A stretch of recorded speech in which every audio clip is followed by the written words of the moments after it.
Jamie Chandler, the shooter with no hands, is a natural comedian. It was brilliant. We turned up. No, there it is. It's funny. And I said to him, look, mate, yeah, really sorry. It's the first time I've ever asked, because it is a bit of a weird question. Can you just do a jacket zip for me? It's not normal, hoping that there's some form of degree of competency involved. And so for about, 5 or 7 minutes, right down by your Johnson, and it was getting worse and worse, and there was just this group of blokes walking out, getting closer and closer, watching, and all they could see is his arm going up and down furiously as he got angry with a zip. It was brilliant.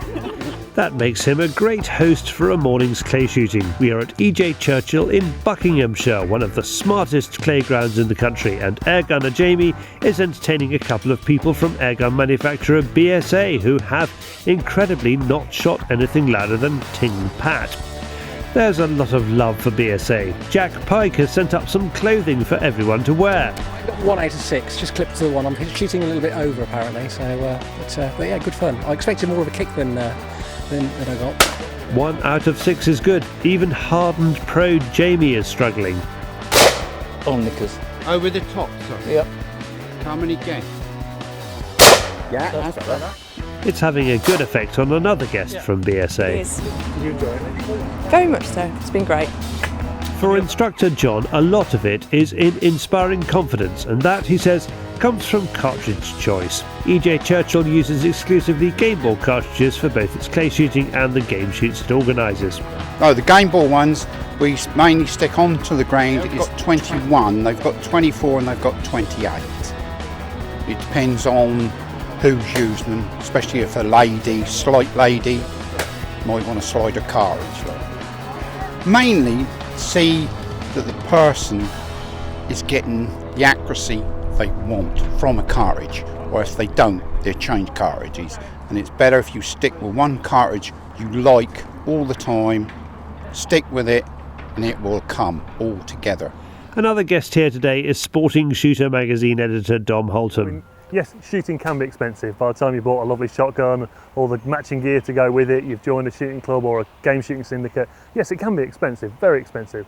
However, as demonstrated today, for a few quid, you can turn up with no equipment, no prior experience, no shotgun certificate, and come to an environment where you've got experts who'll tell you how to be safe, point you in the right direction, and as we've seen this morning, get everybody hitting plenty of clays. It is remarkably accessible. There are clay grounds all around the country, close to civilization, lovely venues, great facilities. You're not slumming it, you're not stuck in a field, you're not cold, and because you're in a group going around, it's also a very sociable sport as well. It is while I'm talking to Dom that I'm savaged by garden machinery. When I was a kid and I was watching Tomorrow's World, I thought the future would be a bit more exciting than that. A really slow lawnmower trying to take your legs off.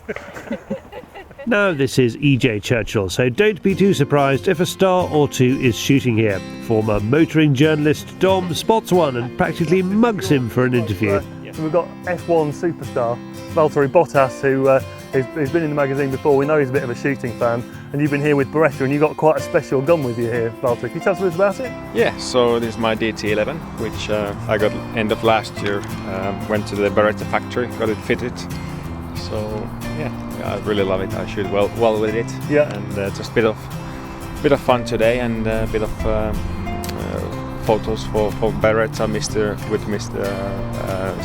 Sir Jackie Stewart. And does he still shoot as well as he used to? Yeah, he still got it. Yeah. He's still pretty good. So really impressed. And is this just a relaxation for you, the shooting? Is this what you do to kind of switch off and get away from the press, obviously, apart from today when you've been hijacked in the car park? Yeah, it is just, I think it's really important to have things that you can really think about completely something else than what you normally do. So I find it a great way to relax mentally, do other things, and I just love it. And but I'm a bit too competitive. I always want to improve and want to do better. Did he mention Sir Jackie Stewart? He did, and here he is, being threatened by that lawnmower.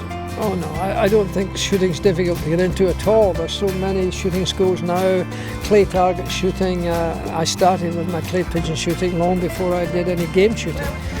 And in fact, I did it long before I was a racing driver. I was a competitive shooter.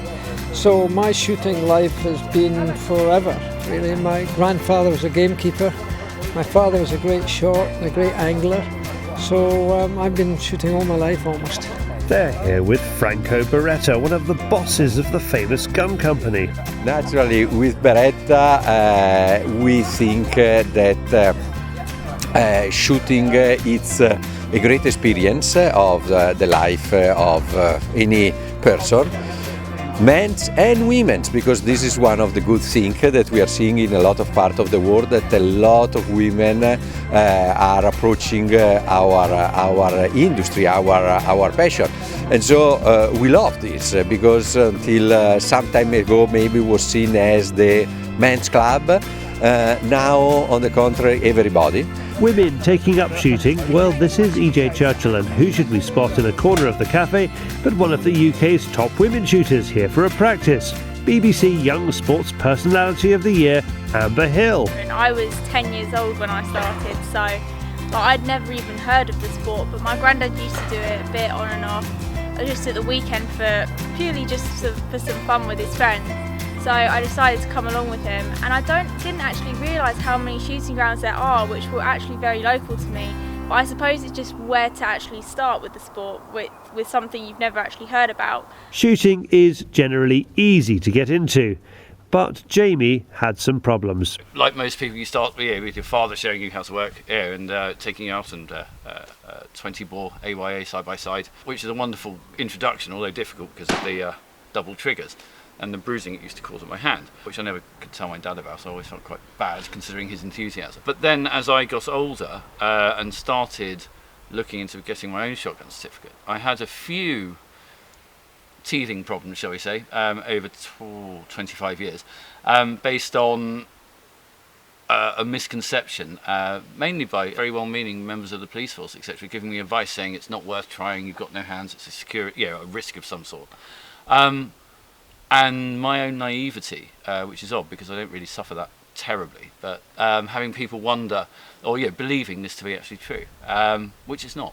And so I sought advice, got told by the police, no, it's not worth it. This is going back a few years. And then seeking advice from shooting organisations and being told, again, you can see what they're talking about, it is quite risky.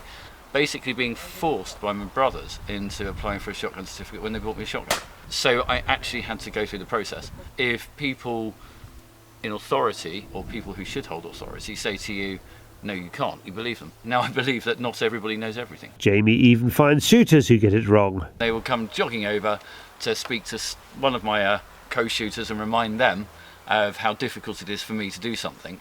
Or I think my favourite worst one, it has to be, is when I'm having a lousy day, I can't hit goose for anything, and people come up to me and pat me on the shoulder and go, well done.